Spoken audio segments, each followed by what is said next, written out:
fahenina amin'ny roapolo fakina fotsiny any tendavakitsika toy vaky antena rano tompo na dia levona aza ny nofoko sy ny foko dia mbola vato lampo ny foko sy anjarako mandrakizay Andriamanitra na dia levona aza ny nofoko sy ny foko vato lampo ny foko sy anjarako mandrakizay Andriamanitra ny nofo sy ny foko ny tompoko lahy eo zony levona fa Andriamanitra kosa vato lampo ny fony sy anjara mandrakizay vavaky tompo Andriamanitra rainay tsara indrindra ny an-danitra rainay ianao amin'ny alalan'i Jesosy Kristy tompo zanakao ora sarotra tokoa zao ora zao raha maha-olombelona kanefa ho amin'ny tany dia isaraky izahay amin'ny rahalanay isaraka vetivety nefa isaraka tsy ho mandrakizay fa ho mandram-piona ihany satria mbola iaona any amin'ilay fionandrim-pifaliana any an-danitra indray aminao any aminao zany Jesosy Kristy tompo ianao rehefa mitantana ny dia ny mpanomponao ianao rehefa mitotro azy ianao rehefa mitantana azy akehitriny akehitriny raha handeha izahay dia mitantananao ny fianakaviana manontolo ny mpiangonana amin'ny lalana rehetra zay izoranay tsara mandroso ary matoky zay Andriamanitra fa izay mety mifandao tahaka zao fa raha ianao kosa ny aminao Jesosy tsy mandao anao mandrakizay zany tompo mivavaka tanteranay alohan'ny inganay amin'ny randray sy ny sanaka amen.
Toate atsofoka.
Itu fianakaviana ray aman-dreny mampitondra ahy koa ny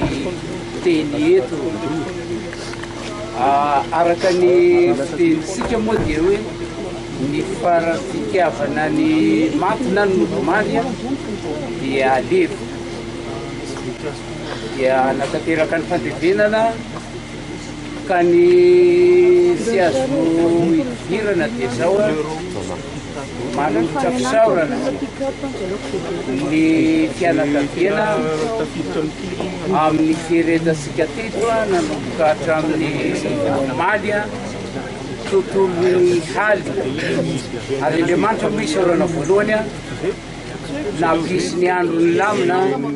fanimpahalemana fahasalamana ho an'ny tsirairaika dia raina mandrakariva Andriamanitra ka hoy ny fianakaviana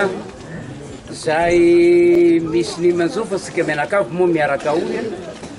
manolotra fisaorana eram-poa eran-tsaina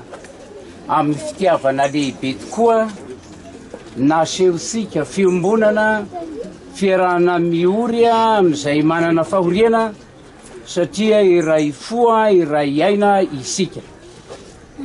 Zao moa zavatra sy famaliana ny fitiavana ohatran'izao fa dia Andriamanitra no amaly sitraka asika tsirairay ary ifamitoana etiko isika amin'ny fetim-pifaliana isasoko azy tsy lany amin'Andriamanitra izany. Dia ny manarak'izay ny sika moa hamonjy eny amin'ny eny am-piangonana amin'ny 67 hektara ao amin'ny fiangonana Luterana Malagasy io dia misy fiarakodia efa voaomana ny amin'izany fa indrindra ny handeha mbola ho any Ambato Finandrahana dia ny ho any rehefa avy eo azona be fakasandranday zay any fisakana moa zany dia efa voaomana tanteraka ny fiarakodia ny amin'izany. Zahay moa mametraka anareo ambavaka mba tsy hisampina amin'ny lala fa hahatateraka tahaka ny fanatanterahana ny rehetra misy moa oabolana malagasy hoe aleo ataon'olo hoa mahery maty zay moa le oabolana ko tsy zay manao raha sy fanao ny olona fa zany hoe tahaka ny basy moa ny fahafatesana ka nahatrehny isan'andro izy rehefa mipoaka dia maninona manaitra ia mangirifiry fa jesosy anasany fery-paholena tompokoa ka dia ho sara makany ianareo amin'ny lalana hahita feononana rehefa mivery dia misaotra indrindra tompoko eram-po irasaina hoe ny fianakaviana mampitondra ny fiteny akoiny